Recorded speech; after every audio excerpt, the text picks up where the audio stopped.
এ মুসলমান বাবাজিরা, একজন মহিলা বদচরিত্রা মহিলা, খারাপ মহিলা 200 টাকা 300 টাকার বিনিময়ে ইজ্জত বিক্রি করে ফেলে।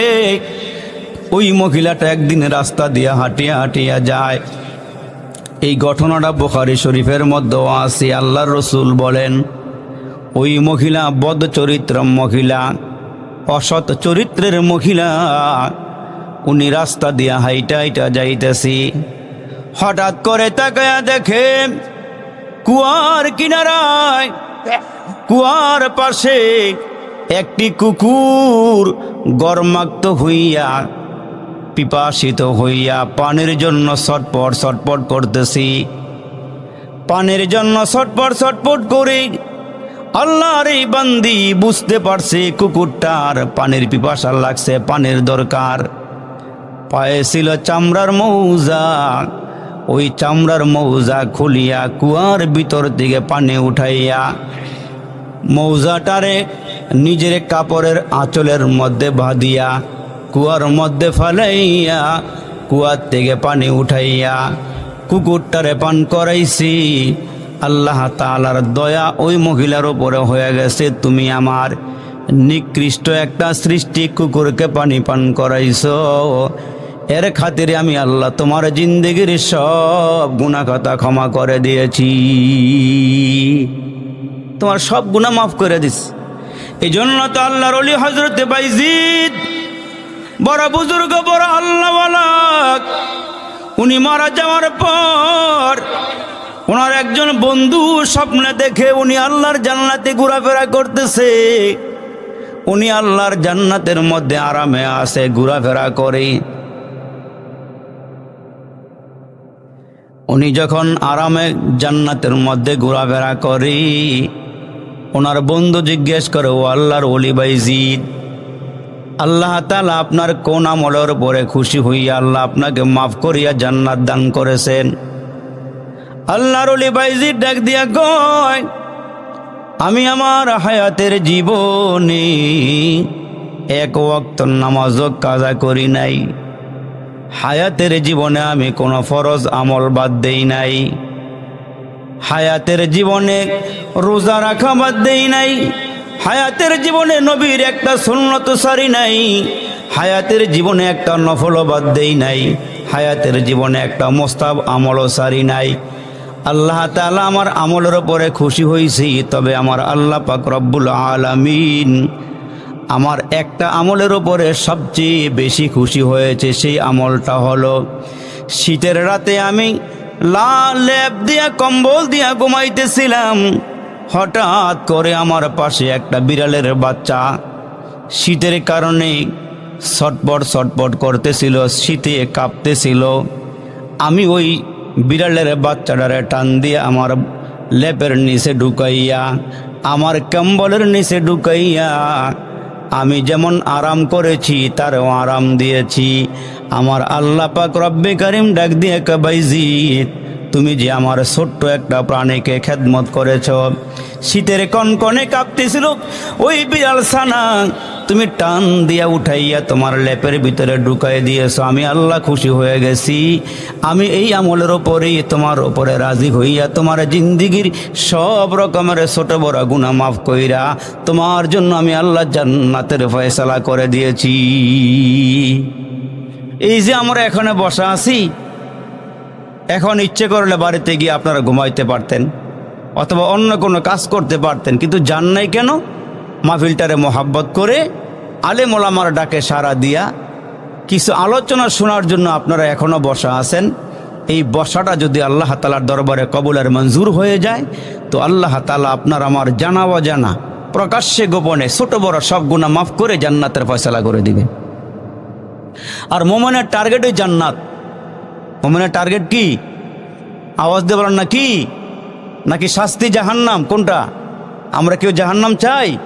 দুনিয়ার কেউ বোকাও জাহান্নাম চায় না, যে আমি জাহান্নামের আগুনে কেন জ্বলতাম। তো আল্লাহ বলেন, আমি তোমাদেরকে জাহান্নাম দেওয়ার জন্য আমি জাহান্নাম বানাই নাই। যারা কালেমা গ্রহণ করে মুমিন হয়েছ, যারা আল্লাহকে ডাকাডাকি করো, 5 ওয়াক্ত নামাজের আজান হলে তুমি আমার ঘর মসজিদে ঢুকে যাও, আমি ওই মানুষের জন্য আমার পরকালে জান্নাত বানাইছি, জান্নাতের নিয়ামত রেখে দিয়েছি। সুবহানাল্লাহ বলেন। জান্নাত সবাই পাবে না, জান্নাত সবাইকে আল্লাহ দিবেও না, কিন্তু যারা মোমেন হবে, আল্লাহর নাম শোনার পরে দিলের মধ্যে একটা কাঁপুনি হবে, আল্লাহকে পাওয়ার জন্য, আল্লাহর কথা শোনার জন্য মানুষগুলো অস্থির হয়ে যাবে যে আল্লাহকে কিভাবে পাওয়া যায়, আল্লাহকে কেমনে পাওয়া যায়। আল্লাহকে পাওয়ার জন্য মুরব্বীরা অনেক মেহনত করছে, আমরা তো তেমন মেহনত করি না, আমরা ঠিকমতো 5 ওয়াক্ত নামাজই পড়বার পারি না। কিন্তু মুরব্বীদের বেলায় দেখা গেছে অসুস্থ হয়ে বিছানায় পড়ে আছে, যদি কোনো রকম অজু করাইয়া নামাজে দাঁড়া করায় দেওয়া যাইতো তাহলে সারা রাত নামাজে খারাইতে পারতো এরা। আল্লাহু আকবার।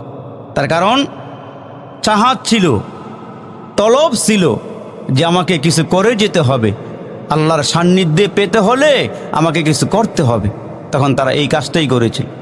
যেমন বাইজিদ একজন বড় বুজুর্গ আল্লাহ বলা, ওনারা জমিনে থাইকা আরশে আজিমের খবর নিতে পারে। সুবহানাল্লাহ বলে।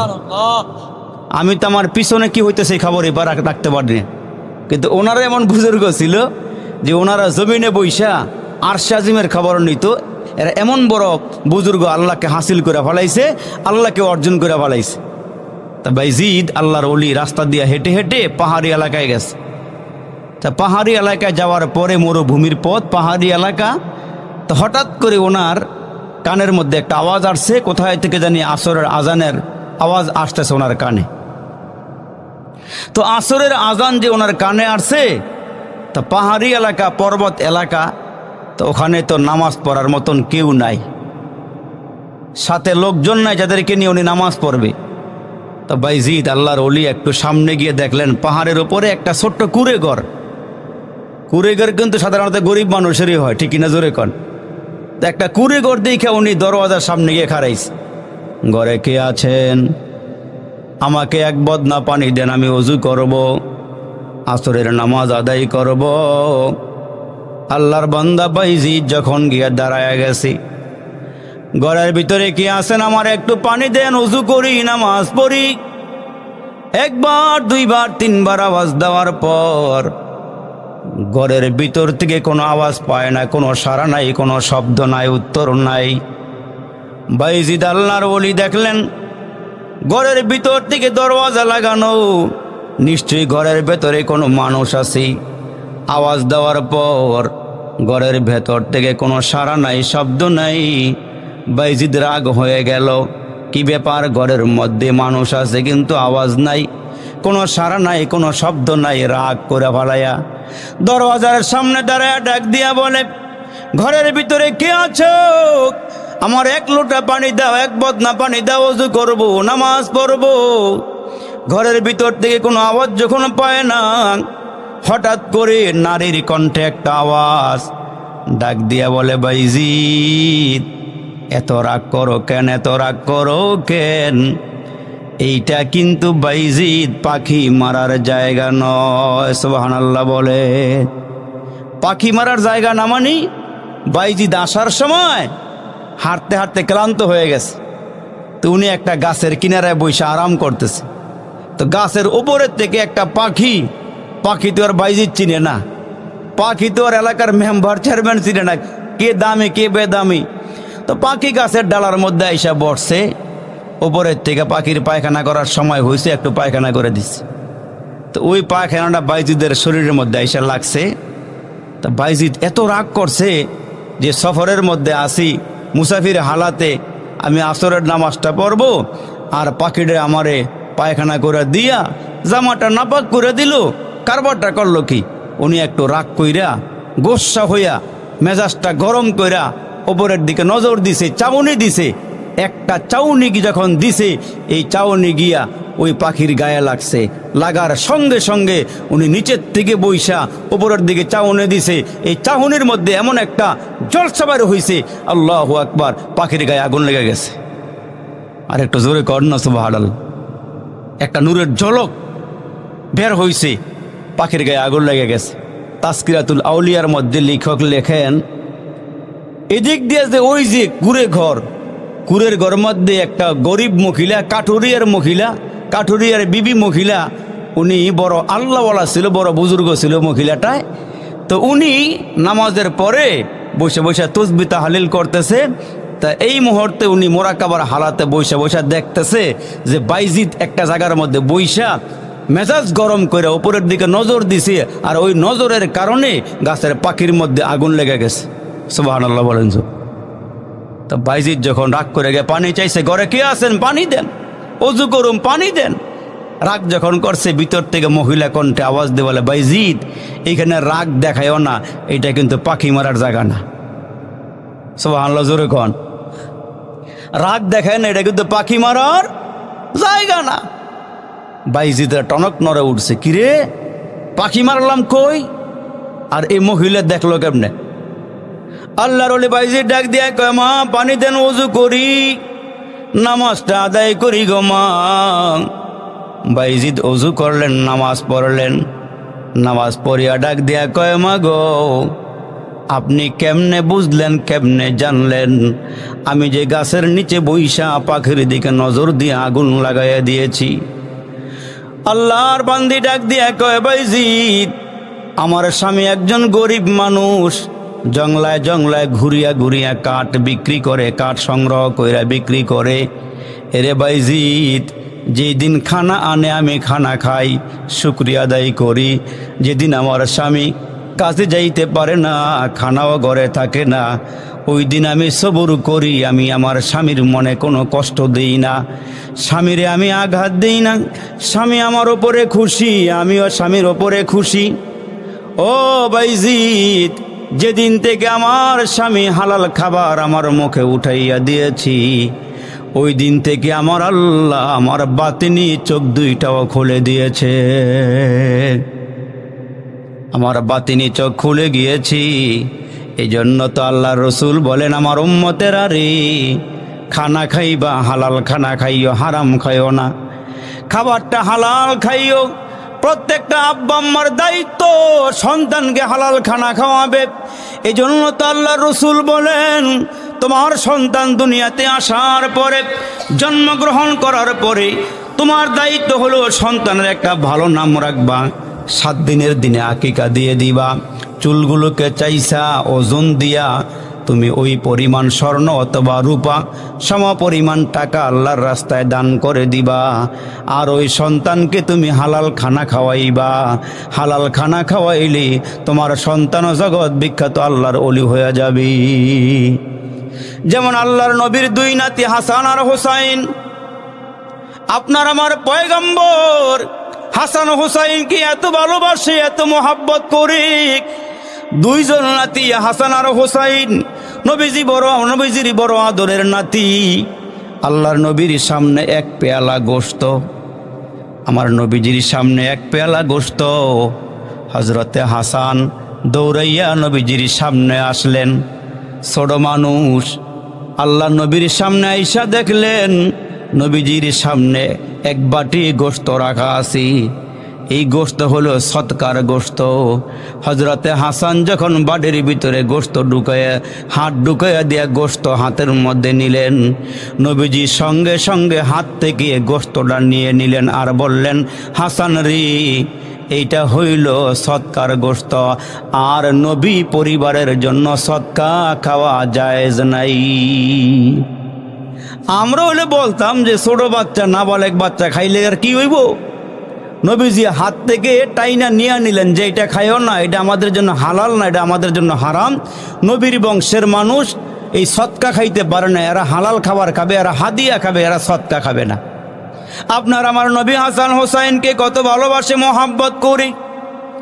আমরা তো মুসলমান ভাইরা বিশ্ব নবীর 2 নাতি হাসান আর হোসাইনকে মা ফাতেমা, হাসান হোসাইনের মা ফাতেমা সুন্দর করে জামা পরিধান করাইয়া বললেন, যাও তোমার নানা জুমার নামাজ পড়াইবার জন্য খুতবা দিতেছে, তোমরা নানার কাছে যাও। ছোট্ট 2 হাসান হোসাইনকে নবীজির মেয়ে ফাতেমা, হযরতে ফাতেমা জামাটা পরায় পাঠাইয়া দিলেন, যাও তোমার নানার কাছে যাও। হাসান আর হোসাইন ছোট মানুষ, নানার কাছে যাইতে গিয়া উপর হইয়া জমিনে পড়ে গেল। হাসান তার হোসাইনকে টাইনা ধরে উঠায়, আবার হাসান পড়ে গেলে হোসাইন টাইনা উঠায়।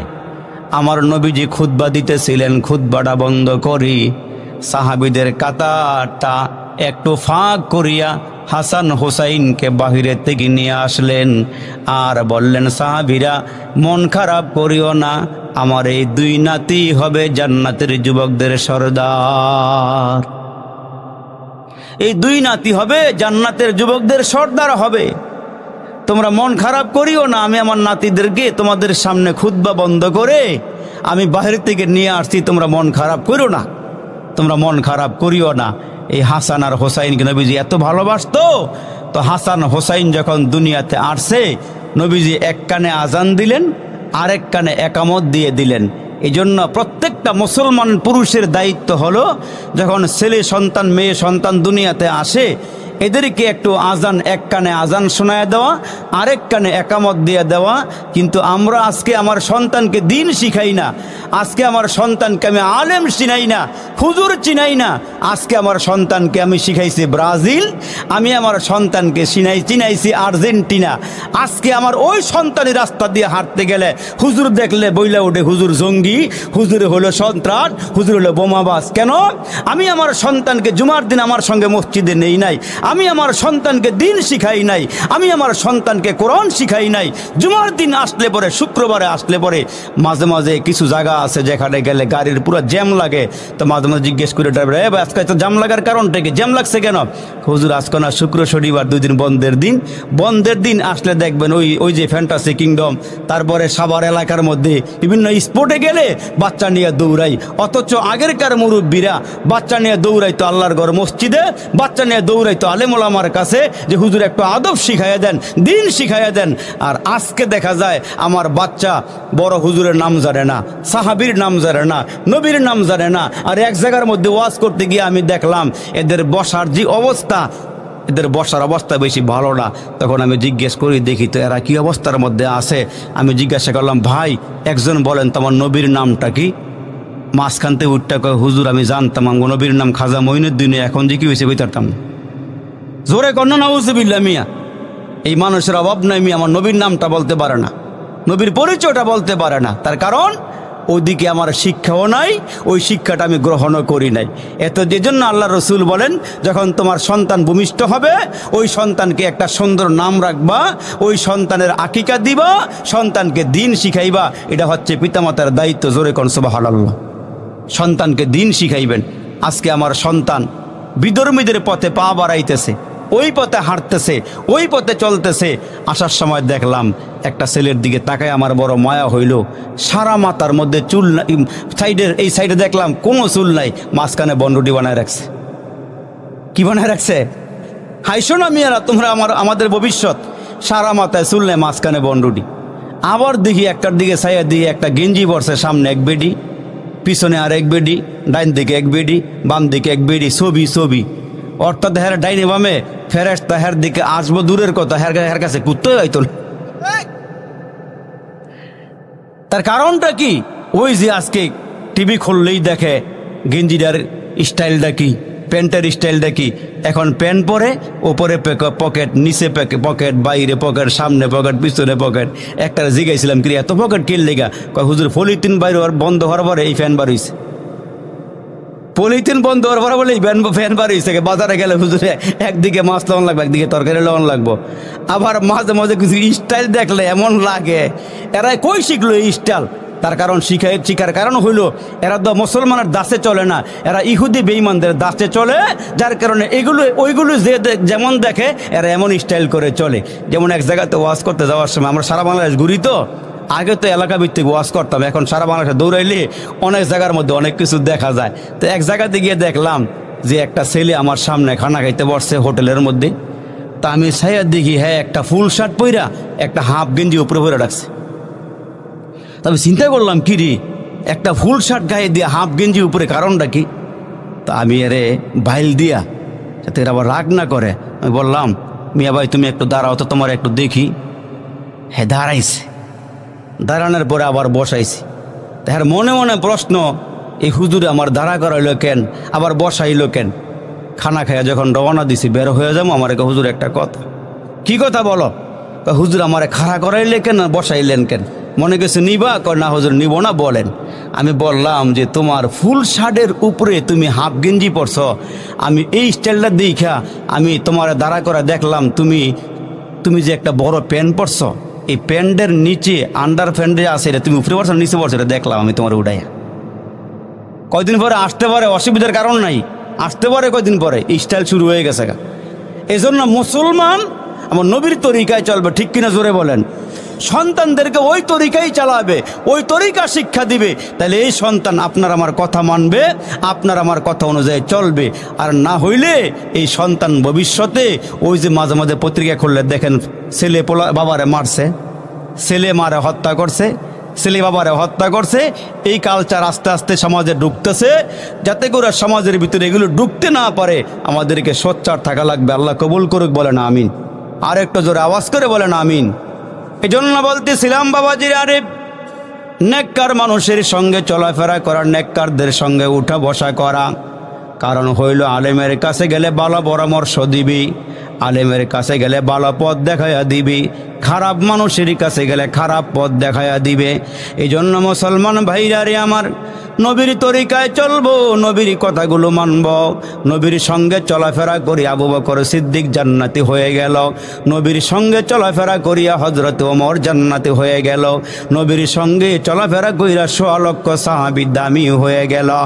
এ নবীর উম্মতের দল, আল্লাহ নবীর সাহাবীরা নবীর জন্য পাগল, নবীর এক নজর না দেখলে পাগল পারা হয়ে যায়। নবীজির সঙ্গে নবীর সঙ্গে উঠা বসা করে, নবীর সঙ্গে চলাফেরা করে, কারণ আমার নবী ছিল বরকতের নবী, আমার নবী ছিল দামি নবী। ওই পয়গম্বর নবীর কাছে সাহাবায়ে কেরাম বৈশা নবীজির কাছ থেকে দিন শিখত, কোরআন শিখত। আর ওই সাহাবীগুলো কোরআনওয়ালা হইয়া জান্নাতি হইয়া দুনিয়ার জমিন থেকে বিদায় হয়েছে। এরা নবীজির সঙ্গে উঠা বসা করছে, নবীজির সঙ্গে চলাফেরা করছে, কারণ নবীর হাতে বরকত, পায়ে বরকত, চলাফেরার মধ্যে বরকত। ওই বরকত সাহাবায়ে কেরাম পাইছে কেমনে জানেন? আল্লাহ নবীর সাহাবী হযরতে আলী কাররামাল্লাহু ওয়াজহু ফজরের নামাজ পড়লেন। এখন তো হালকা হালকা শীত, ভোর রাত্রে লাগে, কুয়াশাও মাঝে মাঝে পড়ে। হযরতে আলী রাদিয়াল্লাহু তাআলা আনহু ঘরের মধ্যে কোনো খাবার নাই, ঘরের মধ্যে হাসান হোসাইন ক্ষুধার্ত, বিবি ফাতেমাও ক্ষুধার্ত। হযরতে আলী কাররামাল্লাহু ওয়াজহুর বিবি ফাতেমাও ক্ষুধার্ত, ঘরে কোনো খানা নাই। ফজর নামাজের পর ফাতেমা ডাক দিয়ে বলে, স্বামী আজকে কয়েকদিন যাবৎ ঘরের মধ্যে কোনো খানা নাই, আপনি যান না আমার বাবার কাছে কিছু খানা নিয়ে আসেন। হযরতে আলী কাররামাল্লাহু ওয়াজহু বলেন, আমি চাদর মুড়া দিয়া, চাদর গায়ে দিয়া নবীজির সামনে গেলাম। ফজর নামাজের পরে আল্লাহ নবী পায়চারি করতেছেন, হাঁটতেছেন। আমাকে দেখার পর কুয়াশাও পড়ছে। বিশ্বনবী রহমতের নবী আমাকে দেখে বলে, তুমি কি? কয় আমি আলী। কয় ফজর নামাজের পরে এখানে কেন ঘোরাঘুরি করতেছে, কারণটা কি বলো? হযরতে আলী রাদিয়াল্লাহু তাআলা আনহু বলেন, নবী গো, আমার ঘরে কোনো খানা নাই। ইয়া রাসূলুল্লাহ, আপনার কাছে আসছি, কোনো খানা আছেনি? আমার বিবি ক্ষুধার্ত, হাসান হোসাইন ক্ষুধার্ত। আমার নবী ডাক দিয়ে বলে, এরে আলী, আমার ঘরে কোনো খানা নাই, তোমাদেরকে খানা দিব কোথায় থেকে? তবে শোনো, তুমি একটু সামনের দিকে হাঁটিয়া যাও, ওইখানে গিয়ে দেখো একটা খেজুর গাছ দাঁড়ায় আছি। ওই খেজুর গাছের সামনে যাইয়া আমার কথা বলবা, দেখবা তোমার এসে খেজুর দিয়া দিবে। মরা খেজুর গাছ দাঁড়ায় আছে। হযরতে আলী কাররামাল্লাহু ওয়াজহু বলেন, নবীজির কথা অনুযায়ী আমি বের হয়ে গেলাম। সামনে গিয়ে দেখি একটা মরা খেজুর গাছ দাঁড়ায় আছে। ওই খেজুর গাছটা দেখে আমি চলে আসলাম। আগো নবীজি আমাকে পাঠাইছেন, জীবিত খেজুর গাছ হইলে খেজুর পাওয়ার আশা ছিল, কিন্তু আমি সামনের দিকে গিয়ে দেখলাম একটা মরা খেজুর গাছ দাঁড়ায় আছে। ওগো আল্লাহর নবী, মরা খেজুর গাছ আবার কেমনে খেজুর দিবি? আমার রহমতের নবী ডাক দিয়ে কয়, আলী রে, পাঠাইছি আমি নবী, তুমি কেন ফেরত আসলা? খেজুর গাছের সামনে যাইয়া তোমার চাদরটা খুলিয়া খেজুর গাছের নিচে দাঁড়াইয়া আমি নবীর নাম বলে দিবা, দেখবা মরা খেজুর গাছ থেকে তাজা খেজুর বের হয়ে আসবে। এইটা আমার নবীর মুআজিজা। কি বলেন কি? এইটা আমার নবীর মুআজিজা। হযরতে আলী কাররামাল্লাহু ওয়াজহু বলেন, আমি গেলাম মরা খেজুর গাছের সামনে, মরা খেজুর গাছের সামনে গিয়ে দাঁড়াইলাম। মরা খেজুর গাছের সামনে গিয়ে দাঁড়াইয়া ডাক দিয়ে বললাম, খেজুর গাছ রে, আমি ক্ষুধার্ত, আমার হাসান হোসাইন ক্ষুধার্ত, আমার বিবি ফাতেমাও ক্ষুধার্ত, আমি তোর সামনে দাঁড়াইছি রে। আমি নিজে নিজে আসি না, আমার পয়গম্বর আসার জন্য আমারে বলেছি, এরে খেজুর গাছ, তুই আমার নবীর কথা শোন, আমারে কিছু খেজুর দিয়া দি। হযরতে আলী বলেন, আমার নবীর গাছে চিনি, মাছি চিনে, চন্দ্র সূর্য চিনে, আমার নবীর দুনিয়ার সব মাখলুকাতে চিনে। পেয়ারা নবীর নাম নিয়া খেজুর গাছের সামনে দাঁড়াইলাম, দাঁড়াইয়া আওয়াজ দিলাম, এ খেজুর গাছ, আমি ক্ষুধার্ত। পয়গম্বরে আরবি বলেছেন, খুদ তুই আমারে খেজুর দিবি। হযরতে আলী বলেন, আমি যখন মরা খেজুর গাছের সামনে চাদরটা মেলিয়া ধরলাম, খুলিয়া ধরলাম, আমি ওপরের দিকে তাকায়া দেখি মরা খেজুর গাছ থেকে তাজা তাজা খেজুরগুলো পড়তে শুরু হয়ে গেছে। মরা খেজুর গাছ থেকে তাজা খেজুর যখন পড়া শুরু হয়ে গেল, মুহূর্তের মধ্যে আমার চাদরটা ভরিয়া গেল। মুহূর্তের মধ্যে চাদরটা ভরিয়া যাওয়ার পর আমি চাদরটা মুড়ি দিয়া নিয়ে আসলাম, রওনা হয়ে গেলাম। খেজুর যখন আমার চাদরটা ভরে গেল, আমি চাদরটা গুটাইয়া চাদরটা মুড়ি দিয়া নবীজির সামনে এসে দাঁড়ায় বললাম, ইয়া রাসূলুল্লাহ, ওগো নবীজি, এই নেন খেজুর নিয়ে আসছি। আমার নবী ডাক দিয়ে, আলী রে, খেজুর কই পাইলা? কয়, মরা খেজুর গাছের সামনে গিয়ে আপনার নামটা বলার সঙ্গে সঙ্গে আমার চাদরের মধ্যে তাজা তাজা খেজুরগুলো পড়া আরম্ভ হয়ে গেছে। বিশ্ব নবী, রহমতের নবী ডাক দিয়া কয়, আলী রে, তুমি খোঁজ খেজুর লওয়া বন্ধ করলা কেন? তুমি যদি খেজুর লওয়া বন্ধ না করতা, কিয়ামত পর্যন্ত মরা খেজুর গাছ থেকে তাজা খেজুর পড়তেই থাকতো। কারণ আমি হইলাম আল্লাহর নবী। এ আলী, আমি আল্লাহর নবী, আমি আল্লাহর নবী। ভালো করে শোনেন, এ আমার বাবাজিরা রে, এ মুসলমান ভাইরা রে, পিয়ার নবীরে গাছে চিনে, মাছে চিনে, মাটি চিনে, সব জিনিসে চিনে, পাথরে চিনে, ইটের কণায় চিনে, পাথরের কণায় নবীরে চিনে। নবীর জামানার মধ্যে সবচেয়ে বড় দুশ্মন, সবচেয়ে বড় নবীর দুশ্মন হইল আবু জাহিল্লায়। নবীজিরে পদে পদে পরীক্ষা করে, ওই পদে পদে পরীক্ষা করার পর আমার নবী শুধু পরীক্ষায় পাশই করে, ফেল করে না। সুবহানাল্লাহ। কোনোভাবেই আমার নবীকে ফেল করাইতে পারে না। আবু জাহিল্লাহ হাতের মুঠোর ভিতরে কতগুলো পাথর খণ্ড লইয়া, জমিনের থেকে কতগুলো পাথর, ছোট ছোট পাথর হাতের তালুর মধ্যে লইয়া মুষ্টি বন্ধ করিয়া নবীজির সামনে এসে দাঁড়াইছে। দাঁড়ায় বলে, মুহাম্মদ, তোমার কথা আমি জানি, দুনিয়ার সব কিছুও শোনে, চন্দ্রও শোনে, সূর্যও শোনে। কয়, তাই নাকি? কয়, হ্যাঁ, ভালো করে শোনেন, বসেন। নবীজিরে চাঁদেও চিনি, সূর্যও চিনি। আবু জাহিল্লা নবীর সামনে এসে কয়, বাতিজা রে, আমার হাতের মুঠোর ভিতরে কি আছে তুমি যদি বলতে পারো, আমি তোমার সামনে কালিমা পরে মুসলমান হয়ে যাব। একটা শর্ত লাগাইছি, আমার হাতের মুঠোর ভিতরে কি আছে তুমি যদি বলতে পারো, কালিমা পরে মুসলমান হয়ে যাও। মুষ্টি কিন্তু বন্ধ, দেখা যায় না কি আছে। আমার নবী ডাক দিয়া কয়, চাচা, আমার বলার দরকার নাই, আপনার হাতের মুঠোর ভিতরে আপনি কি নিয়ে আসছেন আপনি ভালো জানেন, তবে যেইটা মুঠোর ভিতরে আছে এইটাই যদি সাক্ষ্য দেয় আমি আল্লাহর নবী, আপনি মানবেননি? আর একটু জোরে কন, যেইটা মুঠোর ভিতরে আছে ওইটাই যদি আমার সাক্ষী দেয় আমি আল্লাহর নবী, আপনি মানবেননি? কোন কাহা মানব? আমার নবী বলতেছে, আচ্ছা তাহলে শোনেন, আপনার হাতের মুঠোর ভিতরে কি আছে এটা কানের কাছে লাগান। হাত যখন সাবলের থেকে কানের কাছে আনছে, দেখে ভিতরের পাথর খণ্ড থেকে আওয়াজ আসতেছে, লা ইলাহা ইল্লাল্লাহ, লা ইলাহা ইল্লাল্লাহ মুহাম্মাদুর রাসূলুল্লাহ সাল্লাল্লাহু আলাইহি ওয়াসাল্লাম। উর্দু কবি সুন্দর করে কয়, একদিন কা ওয়াকিআ अबू जाहिल ने कहा, आए मोहम्मद कह दीजिए मेरा हाथ में है किया, कहते ही कंकोरी कलिमा तैयब पढ़ते ही। আবু জাহেল লেখা বাতিজা বুঝতে পারছি, জাদু করছো করছো, হাতের মুঠোর ভিতরে পাথর করে ফেলাইছো। নাউজুবিল্লাহ, জোরে কন। এই আবু জাহেল যা বলে, আবু কুবাইস একটা পাহাড় আছে ওই যে বাইতুল্লাহ শরীফের পাশে।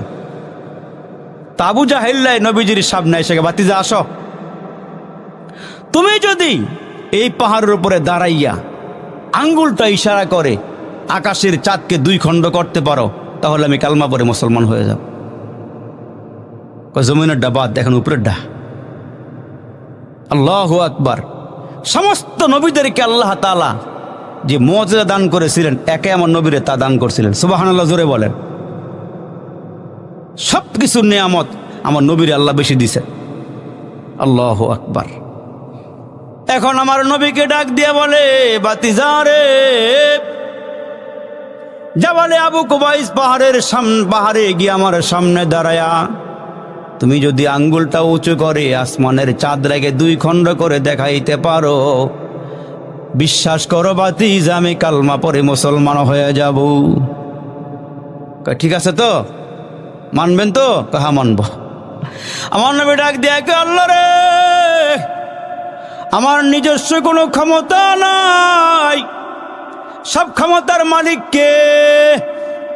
আওয়াজটা বাড়ায় দিয়ে বলেন না, সব ক্ষমতার মালিক কি? আন্নাল কুওয়াতা লিল্লাহি জামিআ, সব ক্ষমতার মালিক হলো আমার আল্লাহ। এ মুসলমান যুবকের আরিক, বিশ্বনবীর উম্মত হয়েছি আমরা দামিক। আল্লাহ তাআলা বলেন, আসমানের খুঁটি বানাই নাই। এ মুসলমান বাবা, আমরা এখানে যারা মুসলমান আছি, আমরা হলাম আসমানের খুঁটি। একজন মুসলমান জমিনে থাকবে যার জবানে থাকবে আল্লাহ, 40 বছর পর্যন্ত কিয়ামত হওয়ার সম্ভাবনা নাই। তাহলে কিয়ামত পর্যন্ত কত মানুষ আসবে? এরে বাবা মুসলমান, জবানে থাকলেই হবে আল্লাহ আল্লাহ। আমার নবী পাহাড়ের উপরে দাঁড়ায় গেলেন। এ বাবা জিরারে, দাঁড়াইয়া ডাক দিয়া কয়, মালিক, আকাশের চাঁদ দুই টুকরা করার ক্ষমতা আমার নাই, আমি তোমার ক্ষমতায় চলি। আল্লাহ গো, আবু জাহেল মক্কার নেতায় যদি কালমা পড়ে, তাহলে প্রীতি নেতারা এমনি কালমা পড়ে ফেলবি। আল্লাহ, তোমার কাছে আমি চাই আবু জাহিল্লাকে কালিমা পড়াইয়া দাও। এই জন্য আমার নবী আবু জাহিল্লাকে একবার নয়, দুইবার নয়, এক রাওয়ায়াতে আসছে 1200বার কালিমার দাওয়াত দেওয়ার পরেও এই নাখান্দা আবু জাহিল্লা কালমা পড়তে পারে নাই। হেদায়েত তার কবলে লেখা নাই আমার আল্লাহ। ইন্নাকা লা তাহদি মান আহবাবতা ওয়ালাকিন্নাল্লাহ ইয়াহদি মান ইয়াশা। হেদায়েত চাইতে হয়। হেদায়েত দেওয়ার মালিক আমার আল্লাহ। ইমানটা দিয়েছেন আমার রব আল্লাহ। মাঝে মাঝে আল্লাহর কাছে দোয়া করবেন, রব্বানা লা তুজিগ কুলুবানা বাদা ইজ হাদাইতানা ওয়া হাব লানা মিন লাদুনকা রাহমা ইন্নাকা আনতাল ওয়াহ্হাব। আল্লাহ, তুমি আমারে হেদায়েত দিয়া আমারে পথভ্রষ্ট কইরো না। আল্লাহ, আমারে হেদায়েতের মালা পরায়া আমাকে গোমরা বানায়ও না। তোমার দিন থেকে আমাকে সরাইয়া দিও না। আল্লাহর কাছে দোয়া করা। তো নবীজি দাঁড়ায় ডাক দিয়া কই, মালিক আমি কই আর তোমার চন্দ্র কই? আল্লাহ আমি আঙ্গুল ইশারা করব, তুমি চাঁদ 2 টুকরা করে দেখায়া দিবা। আবু জাহেল আকাশের চন্দ্রের দিকে নজর দিয়া আসি, আমার নবী শাহাদাত আঙ্গুলটা উঁচু করেছি, উঁচু করতে দেরি হইছে। আবু জাহেল দেখে 2টা চন্দ্রটা 2টা খণ্ড হইয়া আবু জাহেলের সামনে আইসা পড়ে গেছে। ডাক দেখে বাতিজা এইটারা শেষ করে দিলা? নাউজুবিল্লাহ, জোরে কর না। জাদু ওইখানেও করলা? নাউজুবিল্লাহ নাউজুবিল্লাহ। শুধু কি তাই? আরে সূর্য আমার নবীর কথা শোনে। আমার নবী হযরত আলী রাদিয়াল্লাহু তাআলা আনহুকে নিয়ে সফরে গেলেন। সফরে বের হইয়া হাঁটতে হাঁটতে ক্লান্ত হইয়া আমার নবী, দিনের নবী হযরত আলীর রানের ওপরে মাথা মুবারক রাইখা ঘুমায় গেলেন। আমার নবী ঘুমাইতেছেন, ঘুমটা লেগে গেছে। এদিক দিয়ে আসরের নামাজের সময় প্রায় শেষের দিকে চলে আসছি। সূর্যটা পূর্ব আকাশ থেকে হেলতে হেলতে পশ্চিম দিকে গিয়া প্রায় অস্তমিত হয়ে যাওয়ার পথ। হযরত আলী রাদিয়াল্লাহু তাআলা আনহু তাকায়া দেখেন আসরের নামাজ প্রায় শেষের দিকে চলে আসছে। হযরত আলী আফসোস করে বলতেছে, আল্লাহ নবী ঘুমায় গেছি। এদিক দিয়ে নামাজের সময় শেষ হয়ে যাইতেছে। নামাজও দামি, তোমার নবীও দামি, আমি কি করব এখন? তোমার নবীর ঘুমটা আমি কেমনে ভাঙবো? আবার এদিক দিয়ে নামাজও চলে যাইতেছে। রে মালিক আমি কি করব? নামাজের সময় চলে যাইতেছি বিদায় দিলের মধ্যে একটা আঘাত লাগছে। হযরত আলী রাদিয়াল্লাহু তাআলা আনহুর অজান্তে চোখ দিয়া গড়ায় গড়ায় পানি পড়তে পড়তে 1 ফোঁটা পানি আমার নবীর গাল মুবারকের মধ্যে পড়ে গেল। আমার নবীর গালের মধ্যে যখন পানি লাগছে, নবীজির ঘুম ভেঙে গেছে। চক্ষু খুইলা তাকায়া দেখে হযরত আলীর 2 চোখের কোণায় পানি। আমার নবী ডাক দিয়ে কয়, আলী কি হয়েছে তোমার? কেন কাঁদো বলো? কি হয়েছে তোমার বলো, কেন কাঁদো? হযরত আলী রাদিয়াল্লাহু তাআলা আনহু ডাক দেয়া কয়, নবীজি কান্নার কারণ হইল আপনি আরাম করতেছেন, ঘুমাইতেছেন। ওগো নবীজি আসরের নামাজের সময়টা প্রায় শেষ হইয়া মাগরিবের সময়টা কাছাকাছি চলে আসছি। আমার নবী ডাক দেয়া কয়, আলী রে চোখের পানি আর ফলায়ও না, পানি মুছে ফেলো, আমি আল্লাহর পয়গম্বর।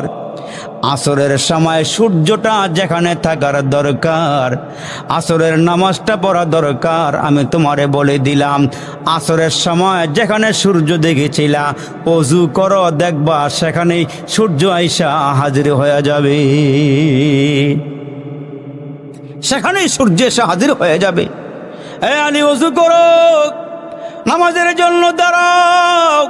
হযরত আলী বলেন, আমার নবীর মুজিজা অলৌকিকতার ক্ষমতা আমি তাকায়া দেখি সূর্যটা প্রায় অস্তমিত হয়ে যাওয়ার পথে ছিল। তাকায়া দেখি সূর্য ওই জায়গায় নাই, আসরের সময় যেখানে থাকা দরকার ওইখানে আইসা হাজির হইয়া গেছে। এই হলো আমার নবী, এই হলো উম্মতের নবী। আপনার আমার পয়গম্বর দুনিয়াতে আল্লাহর কাছে কোনো কিছুই চায় নাই, ভালো খানা চায় নাই, ভালো বিছানাও চায় নাই, ভালো ঘরও চায় নাই, আরামের বিছানাও চায় না। জানেন কেন? আমার আল্লাহ ডাক দিয়া কয়, নবী গো প্রত্যেকটা পয়গম্বরকে দুনিয়াতে একটা জিনিস চাইতে দিয়েছিলাম, চাওয়ার সঙ্গে সঙ্গে আমি দিয়ে দিয়েছি। একটা দোয়া কবুল হওয়ার শর্ত আমি দিয়েছিলাম, চাওয়ার সঙ্গে সঙ্গে ওই দোয়াটা কবুল হয়ে যাবে। আপনি আমার কাছে চান, দোয়া করেন, আমি আল্লাহ যেইটা চাইবেন সেইটাই দিয়া দিব। আমার নবী আমাদের দিকে তাকায় কয়, আল্লাহ আমি এইটা দুনিয়াতে নিব না, এটা আমি হাসরের ময়দানে নিব, দুনিয়াতে আমি ওইটা নিব না রে মালিক। আমি চাই হাসরের কঠিন ময়দানে ওইটা আমারে দিবা। আমি আল্লাহ তোমার কাছে বলতেছি, আমি আমার একটা উম্মত হাসরের মাঠে থাকাকালীন আমি জান্নাতে যাব না, আমি আমার সবগুলো উম্মত নিয়ে জান্নাতে যাব। আমি ওইটাই তোমার কাছে চাই। আমি ওইটাই তোমার কাছে চাই, আমার সব উম্মত নিয়ে যেন আমি জান্নাতে যাইতে পারি। এজন্য হাসরের ময়দানে আপনার আমার নবীর সামনে যখন আমাদেরকে জাহান্নামে নিয়ে যাওয়া হবে, ওই দিন আমার নবী আপনার আমার সামনে দাঁড়ায় বলবে, এ ফেরেশতারা এদেরকে কোথায় নিচ্ছ? জাহান্নামে নিয়ে যাচ্ছি। কেন? ওজন দেওয়া হয়েছে, মিজানের পাল্লাতে এদের নেকবদ ওজন দেওয়া হয়েছে, বদের পাল্লার ওজন ভারী হয়ে গেছে, নেকের পাল্লার ওজন হালকা হয়ে গেছে, এই জন্য জাহান্নামে নিয়ে যাচ্ছি। আমার রসুল বলবেন, এ ফেরেশতারা মনে কিছু নিও না, উম্মতের মিজানের পাল্লাটা আরেকবার আমার সামনে ওজন দাও। আরেকটু জোরে বলেন না সুবহানাল্লাহ। আরেকটু আমার সামনে ওজন দাও। তখন দেখা যাবে আপনার আমার বদের পাল্লার ওজন ভারী হয়ে গেছে, নেকের পাল্লার ওজন হালকা হয়ে গেছে। তখন আমার নবী ডান হাতখানা ওই নেকের পাল্লার ওজনে রাখবেন। তখন দেখা যাবে উম্মতের পক্ষে নেকের পাল্লার ওজন ভারী হয়ে যায়। এ হচ্ছে আমার নবী, এ হচ্ছে আমার পয়গম্বর। আপনাকে আমাকে অনেক ভালোবাসছে, আপনাকে আমাকে অনেক মোহাব্বত করছে। নবীজি বলে গেছেন, তোমার জানের চেয়ে আমারে বেশি ভালোবাসবে, তোমার বিবির থেকে আমারে বেশি ভালোবাসবা, আব্বা আম্মার থেকে বেশি ভালোবাসবা, সন্তানদের থেকে বেশি ভালোবাসবা, ব্যবসার থেকে বেশি ভালোবাসবা, দুনিয়ার সব কিছুর চেয়ে আমারে বেশি ভালোবাসলে তোমরা হইবা মোমেন, আর ওই মোমেনরাই আমার সঙ্গে আল্লাহর জান্নাতে যাবে। সুবহানাল্লাহ। এই জন্য সাহাবাই কেরাম ঘরকে ঘর মনে করে নাই, বিবিকে বিবি মনে করে নাই। এরা চলে গিয়েছে নবীর সঙ্গে, রসুল যেখানে যাইতে বলেছেন সেখানেই চলে গিয়েছেন। তিনারা রসুলের সঙ্গে গিয়া জেহাদের ময়দানে গিয়েছেন, জেহাদ করেছেন। বউ ইতিম হয়ে গেছে, বাচ্চা ইতিম হয়ে গেছে, বউ বিধবা হয়ে গেছে, বাচ্চাগুলো ইতিম হয়ে গেছে। কিন্তু সাহাবাই কেরাম নবীজির ডাকে সাড়া দিয়া পুঙ্খানু হুকুম পালন কইরা তারপরে এরা দুনিয়া থেকে কবরে গেছে। আজকে আমাদের দিকে তাকাইলে দেখা যায় আমার ঘরে সুন্নত নাই, আমার মধ্যে সুন্নত নাই, অথচ দাবি করতেছে আমি নবীজির আশেক, নবীরে ভালোবাসি। অথচ ১৫০০ বছর আগে আমার নবী বলে গেছে, যারা আমার সুন্নতকে ভালোবাসবে তারা আমারে ভালোবাসবে। নবীজির একটা সুন্নতকে ভালোবাসা মানে আমার নবীকে ভালোবাসা। মান আহাব্বা সুন্নতি ফাকাদ আহাব্বানি ওমান আহাব্বানি কানা মাই ফিল জান্নাহ। রসুল কয়, যারা আমার সুন্নতকে ভালোবাসলো এরা যেন আমারে ভালোবাসলো, আর যারা আমারে ভালোবাসলো এরা আমার সঙ্গে জান্নাতে যাবে। সুবহানাল্লাহ, সুবহানাল্লাহ। তাহলে নবীর সুন্নতকে বিসর্জন দেওয়া যাবে না, নবীর সুন্নতকে বিসর্জন দেওয়া যাবে না। একটা আমল বলে দেই, আল্লাহ রসুল বলেছেন, যারা 5 ওয়াক্ত নামাজের জন্য ওযু করে, ওই ওযু করার আগে যারা ওই গাছের ডালা দিয়ে মেসওয়াক বানায়া মেসওয়াক করবে, আল্লাহ রসুল বলেন ওই মেসওয়াক যারা করবে 5 ওয়াক্ত, মৃত্যুর সময় ঈমান নিয়ে এরা কবরে যাইতে পারবে। গাছের ডালা দিয়ে মেসওয়াক যারা করবে, ওযুর আগে দিয়া মেসওয়াকটা চালু রাখবেন। আমরা যারা ওযু করি ছোট্ট একটা মেসওয়াক ঘরে রাখবেন, তো পকেটে রাখবেন, এটা দিয়া ওযু করার আগে একটু মেসওয়াক করবেন। আল্লাহ পাকের রসুল বলেন, তোমার সবচেয়ে বড় পাওনা হইল মৃত্যুর সময় আল্লাহ তোমার ঈমানের মরণ দান করবেন। এই জন্য ছোট্ট একটা আমল করা যাবে তো ইনশাআল্লাহ, করা যাবে তো ইনশাআল্লাহ। আল্লাহ আমাদেরকে করার বোঝার তৌফিক দান করুক, বলেন আমিন। আর একটু জোরে আওয়াজ করে বলেন আমিন। আপনারা অনেক টাকা পয়সা মসজিদে দিয়েছেন, শেষ মুহূর্তে এমন কেউ আছেন যে দেন নাই, দিবেন। থাকি রব্বিল আলামিন। والصلاة والسلام على سيد الأنبياء والمرسلين وعلى آله وصحابه أجمعين। ফেলিয়ে না দিও রে মালিক, ফেলিয়ে না দিও, গুনাহ যত করেছি আমরা ক্ষমা তুমি করিও। বান্দা আছে বন্দিগি না শেষ করেছি জিন্দিগি, আখেরাতের বিচার দিনে পাপীদের উপায় কি? ইয়া আল্লাহ তাকায়া দেখো রে মালিক, পেকির চর এলাকার মুরব্বীরা, যুবকেরা, নৌজওয়ানেরা, পর্দার আড়ালের মায়েরা, বোনেরা একসাথে হয়ে রে মালিক যে যেখান থেকে হাতগুলো বাড়ায় দিয়েছি, মাবুদ আমরা গুনাহগার, গুনার বোঝা নিয়ে কাঙ্গালের মতো, ভিখারির মতো তোমার শাহী দরবারে হাতগুলো বাড়ায় দিয়েছি। এ মাবুদ আল্লাহ গো, এই মজলিস থেকে যারা হাতগুলো বাড়ায় ধরছি, আল্লাহ জানা ও জানা প্রকাশ্যে গোপনে যত গুনাহ করেছি রে মাবুদ, ইয়া আল্লাহ আমাদের জিন্দেগির সব গুনাহগুলো ক্ষমা করিয়া দাও। এ মাবুদ জানি না কার জন্য জানি আজকের মুনাজাতরা জীবনের শেষ মুনাজাত হয়ে যায়। জানা নাই কোন দোকানের 3টা কাফনের কাপড় তৈরি হয়ে গেছে, জানা নাই রে কোন বাগানের বাসগুলো পেকে গেছে রে মালিক। জানি না রে আল্লাহ কোন দিন জানি তোমার ঘরের পালকিটা আমাদের দুয়ারে হাজির হয়ে যায়। এরে মাবুদ জানা না কে জানি গো আমাদেরকে জীবনের শেষ গোসলটা দিয়ে দেয়। আল্লাহ যেদিন দুনিয়াতে আসছিলাম নিজের গোসলটা নিজে করতে পারি নাই, আবার যেদিন দুনিয়া থেকে বিদায় হয়ে যাব ওই দিনও নিজের গোসলটা নিজে করতে পারবো না রে মাবুদ। আল্লাহ আমরা বড় অসহায়, গুনার বোঝা নিয়ে কাঙ্গালের মতো রাতের বেলা হাতগুলো বাড়াইছি। এ মালিক মায়ার নজরে তাকাও, দয়ার নজরে তাকাও, মায়ার নজরে তাকাইয়া জীবনের সব গুনাহগুলো ক্ষমা করিয়া দাও। হে মাবুদ জানি না কার জানি মা নাই, কার জানি বাবা নাই, কে জানি মা হারাইছে গো, কে জানি বাবা হারাইছে রে মাবুদ। রে মাবুদ বাবার মতন আপন কেউ নাই, মায়ের মতো আপন কেউ নাই রে মাবুদ। মালিক বাজারের ভালো ভালো খাবার গুলো আব্বা কিনাই না খাওয়াইছে, আব্বার দিকে তাকাই দেখি সিরা স্যান্ডেল পায়ে দিয়া হাঁটে, শীতের দিলে পাতলা জামা গায়ে দিয়ে হাঁটে। জিজ্ঞেস করলে বাবা ডাক দিয়া বলে তোমার পায়ে ভালো জুতা দেখলে আমার মনটা ভালো লাগে, তোমার গায়ে ভালো কাপড় দেখলে ভালো লাগে। ওই দরদি বাবা কার জানে কবরে ঘুমাইতেছে রে মাবুদ। আল্লাহ যেদিন বাবা দুনিয়ার থেকে রে বিদায় হয়ে গেল, হে আল্লাহ নিজের হাতে পানি গরম করে রে খাটটার মধ্যে আব্বারে শোয়াইয়া নিজের হাতে কসলায়া কসলায়া গোসল দিলাম। বাবারে কত ডাকা ডাকলাম, বাবায় কোনো আওয়াজ করে না। বাবা গো কবে ঘরে ফিরবা, কবে ঘরে আসবা? বাবা এতে কোনো ডাকের সারা দেয় না রে। এই পিকের সারের বাবারা যারা হাত বাড়াইছে কার জানি বাবা নাহি রে।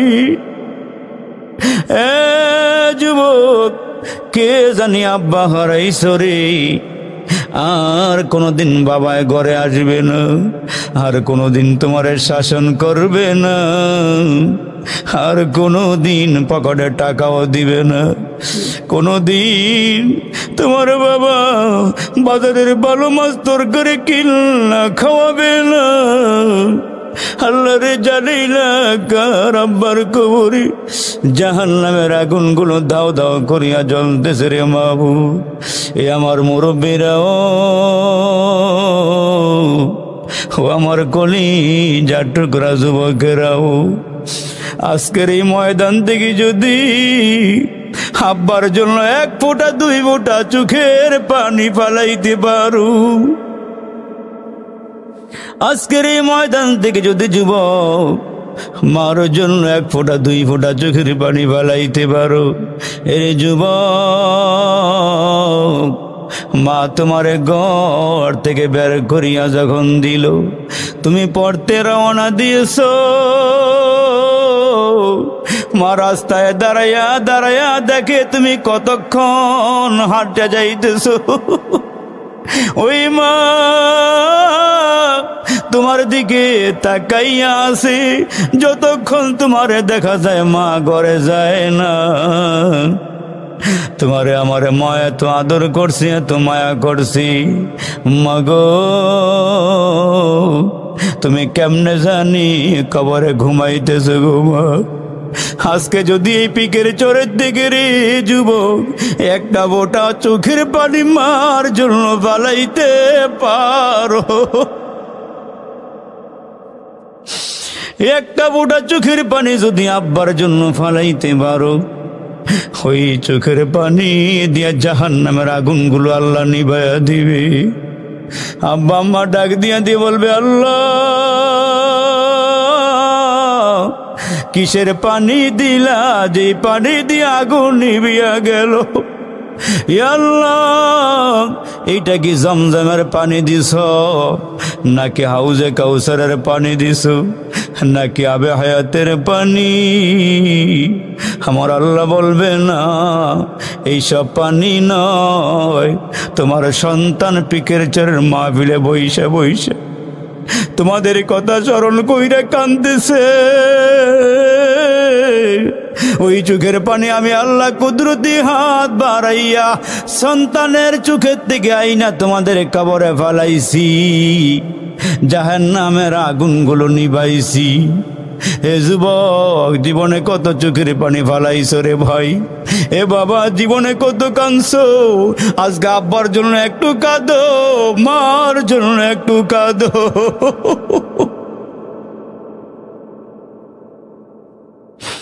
আল্লাহ রে, কবরের বাসিন্দারে কবরে আযাব দিও না। কার জানি দাদা নাই, কার জানি দাদি নাই রে, কার জানি নানা নাই, কার জানি নানি নাই রে। কে জানে শ্বশুর হারাইছে, শাশুড়ি হারাইছে, জোরার বাইটা কবরে ঘুমাইছে, বোন কবরে ঘুমাইছে। আল্লাহ সবাইকে মাফ করে দিও, কবরগুলো জান্নাতের বাগান বানায়া দিও। আল্লাহ মুরব্বীরা যারা আসছে, মুরব্বীকে আবু বকর সিদ্দিকের মতো বানাইয়া দিও।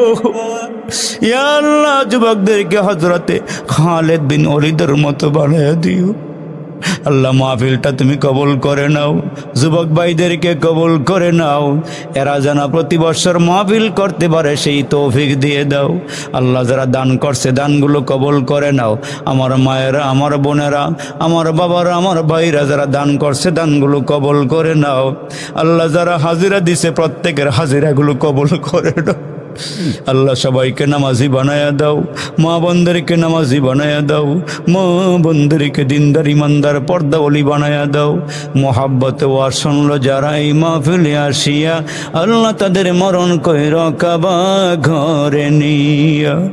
আল্লাহ, তাদের মরণ কইর রওজা পাকে নিয়া। রব্বির হামহুমা কামা রব্বায়ানি সগীরা, রব্বির হামহুমা كما ربياني صغيرا سبحان